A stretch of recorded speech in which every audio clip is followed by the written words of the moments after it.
It is so quick to tear us down and rip us apart, and that's not fair. And on the flip side of that, it does not teach us emotional resilience. It does not teach us how to be confidently ourselves and unashamed of who we are and unapologetic. It doesn't teach us those things because it is built to sell us solutions to as many problems as it can convince us that we have.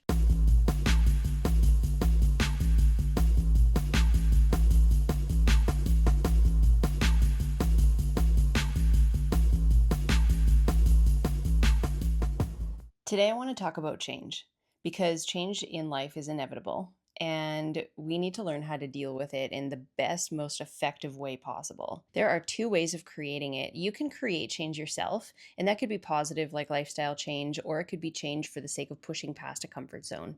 So, this is change that you can control and you are in charge of. Now, there's also change that life induces. So, that's when life broadsides you with this change that you didn't see coming, and you have to adapt to it. You have to, so to speak, roll with the punches. And that's the important part. We can create change to practice for the change that life has coming for us because life will always induce growth, right? That's what we're here for. And we, being creative beings, are adaptable enough in every circumstance to flow with that change. So essentially, you can think of change in two ways. You can create change for the sake of practicing, or you can stay still, stay stagnant and stuck, experiencing no change. And then when big change comes, you can deal with it. I'm not saying either way is wrong because it's not. It's just different ways of dealing with circumstances. But if you want to build your resilience, if you want to prepare yourself in the best way possible, I would suggest adding a little bit of an element of change to your life. It doesn't have to be daily. Daily is great. It's like daily challenge, right? Change little things now and again. And this, in fact, will actually spark your creativity as well. When you change up your routines, when you create a little bit of change in your environment, in your processes of going about your daily life, it's actually going to make you a more creative person because it's going to open up these energy channels and let things flow. So in essence, if you practice change, you are going to prepare yourself, and the more prepared you feel, the more confident you feel in handling your future. The more confident you feel, the less afraid you're going to be of what's coming around the next corner. Change, whether it's a lifestyle or a routine, anything like that, it is inherently difficult, and that's only because we are wired for familiarity. Familiarity is safety.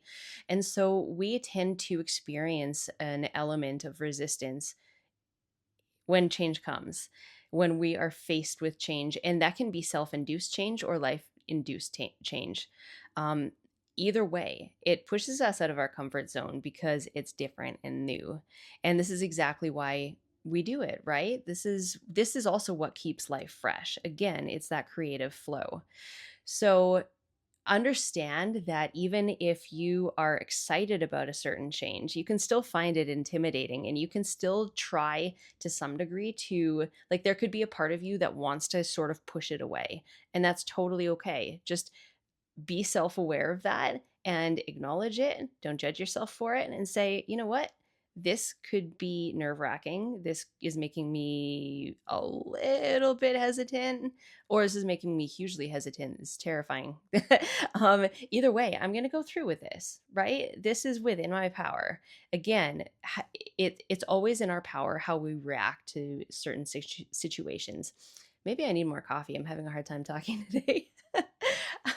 um, it's a really powerful thing to realize that you have control over yourself, your inner terrain, your thoughts, your emotions, and how you respond to certain situations, to all situations, not certain situations. So sometimes this can be a small lifestyle tweak, or it could look literally like a tornado ripping through our lives. And I know I personally have experienced both.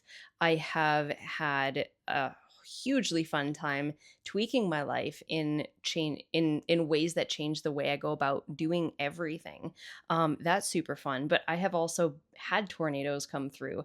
I have lost a parent. I have had my health taken away for years, and those are extremely foundation shifting and perspective changing. So they can just like your life can change so fast, you guys. So fast. In the blink of an eye, something could be gone, something could arrive, something could monumentally shift. And so that is what we want to prepare for, because we always have the strength to handle ourselves. We always have the strength to overcome, to come out stronger on the other side, to learn and to grow in the process. That is not a question, that is a fact, because that is who we are.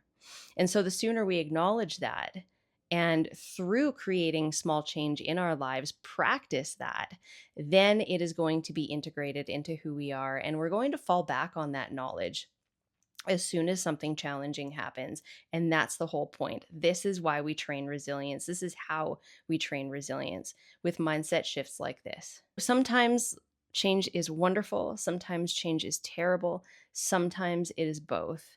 But it always pushes us to adapt and reinvent who we are. And that's a really cool opportunity, regardless of how it looks.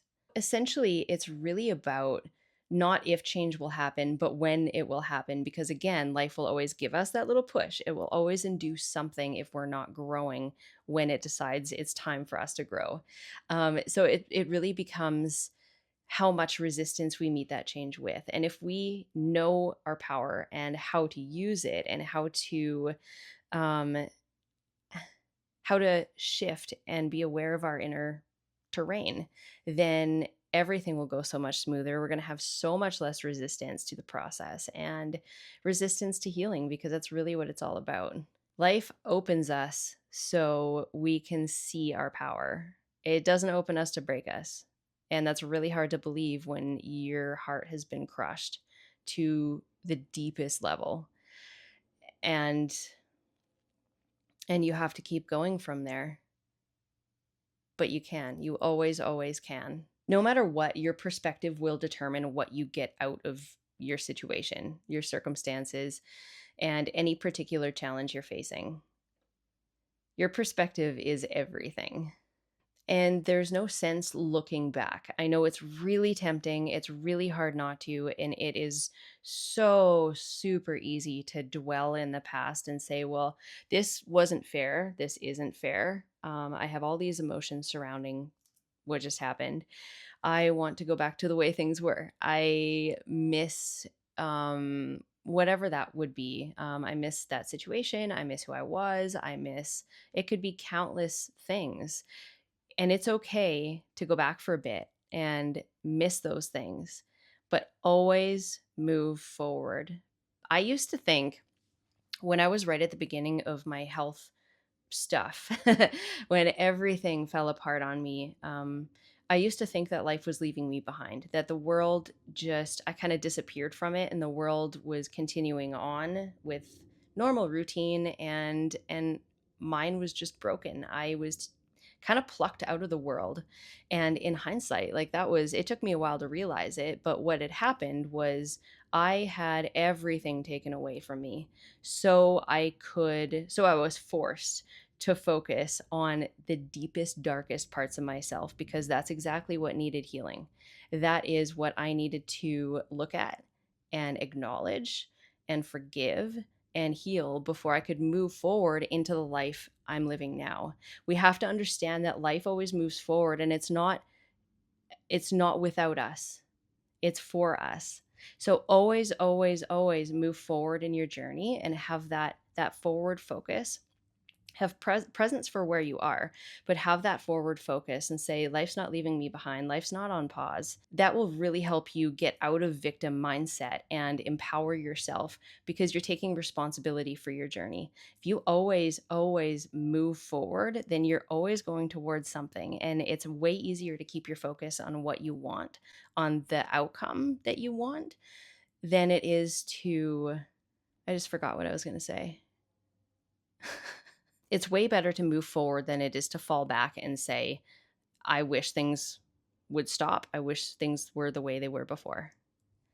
That is giving your power away to your circumstances. Whereas if you sit in your present moment and say, this is what's happening, and no matter what, I'm going to deal with it, that is keeping your power. And then when you keep your power, you can place that power to create towards creating what you want, that outcome that you want. So what I always recommend doing, and this is one of the things that saved me, one of the fundamental mindset shifts that saved me when I was in my darkest time, I always recommend asking yourself, how can I make this the best thing that ever happened to me? And I started asking myself that when I was hurting more than I thought possible, when my entire living situation seemed impossible, when I thought I'd never get my health back again. And I wasn't sure if I'd survive because it didn't feel like it most days. So ask yourself that no matter what's going on, how can I make this the best thing that ever happened to me? And it doesn't have to be, I can do like a rock solid, like you don't have to bring that answer to tangibility, is what I'm trying to say. This can be an emotional outcome. And what I was shooting for was strength. I didn't know how it would look, but I knew out of sheer determination, because I had made that decision, that I would make it the best thing that ever happened to me. And now I'm here. I am helping people. I have a business. I wrote a book, and I wouldn't have it any other way. But I had to go through that intense hardship and all the questionability and the dark moments and healing. I basically turned myself inside out and looked at the most hurt parts of me. But I had to go through all of that to be who I am now. I wouldn't grow otherwise. And it's the same with you. No matter what's happening in your life, it's there for your growth, but you have to decide to make it so. So ask yourself, what can you do to make this the best thing that ever happened to you? And yeah, this question is meant to be one that challenges you immensely on every level: psychological, emotional. It's hard. It's hard, but let it be. Let yourself be vulnerable to it and decide where you want to go from here. And then focus relentlessly on that. And then all you're left with, if that is an unquestionable process, all you're left with is the challenge of dealing with the emotions that surround your circumstances. And that is where our that is where our resilience work comes in. It's as simple and as complicated as that. You know, we live in a world that is really quick to judge, extremely fast to say, yeah, you failed. Look at how you fucked up. You're doing it wrong. You should be doing it better. You should be better. Why are you not like that person? Why are you not like everyone else? Why are you not normal? What is wrong with you? It is so quick to tear us down and rip us apart, and that's not fair. And on the flip side of that, it does not teach us emotional resilience. It does not teach us how to be confidently ourselves and unashamed of who we are and unapologetic.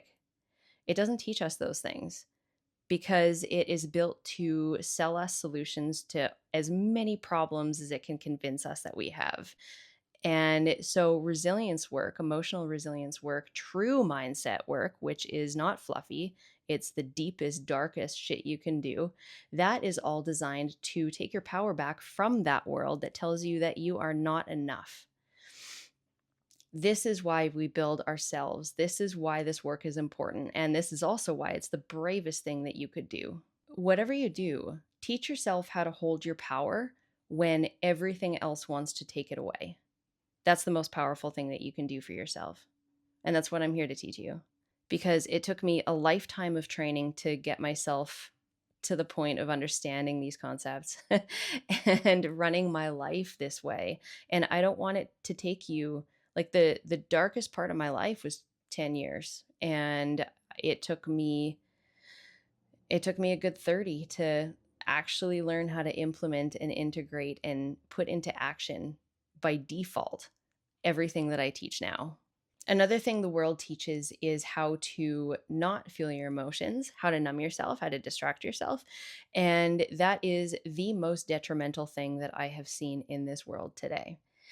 Emotions are not wrong to be felt. We shouldn't be feeling bad or putting ourselves down for feeling anything that we can label as negative. Or, like, a lot of people struggle with happiness too, because what's right around the corner that can take our happiness away? So we might as well guard against it, right? Emotions are our emotional guidance system. They are vitally important to our growth, our future, our health, physical and mental, and our our entire experience as human beings. This is what it's built around. So for the world to tell us that we're not allowed feeling emotions, that's to put it lightly, that is extremely unhealthy. We have to be able to process our experience. That is what we came here for. And yeah, it's going to be great sometimes, it's going to be hard sometimes. It is all okay to feel the way we feel about things. So go into your future, understand that change will happen. You can practice it or you can let it come. Either way is fine. Emotionally process your experience, allow yourself to feel some stuff and understand that it's all okay and it's part of the process of being human. This is what we're not taught: how to be human beautifully, vulnerably, messily, chaotically at times, human. This is what it's all about. And I think this simplest of messages is what's lost in most of the world right now. And that's why people are feeling so much disruption and pain and sadness and fear and all of this overwhelming collective heaviness that we're experiencing now, because we've missed this vital point of like, how do we be human, and why is this not okay? Because it is. We are allowed to be human. We're here to enjoy this experience in its entire roller coaster of good and bad and hard and easy and success and failure and all of that. It is a beautiful process as long as we allow it be, as long as we allow it to be. So go feel stuff. Go do something new. Go have fun. Go express yourself creatively. And remember that life doesn't have to be taken as seriously as the world tells us that we should. Yeah. I would love to hear your thoughts in the comments because this is a big talk. And on that note, I am going to go to the dentist and experience some unpleasant emotions for a bit. And I will talk to you guys next week. Thanks for being here. I appreciate every single one of you. Feel free to like and subscribe, and I'll talk to you soon. Ciao.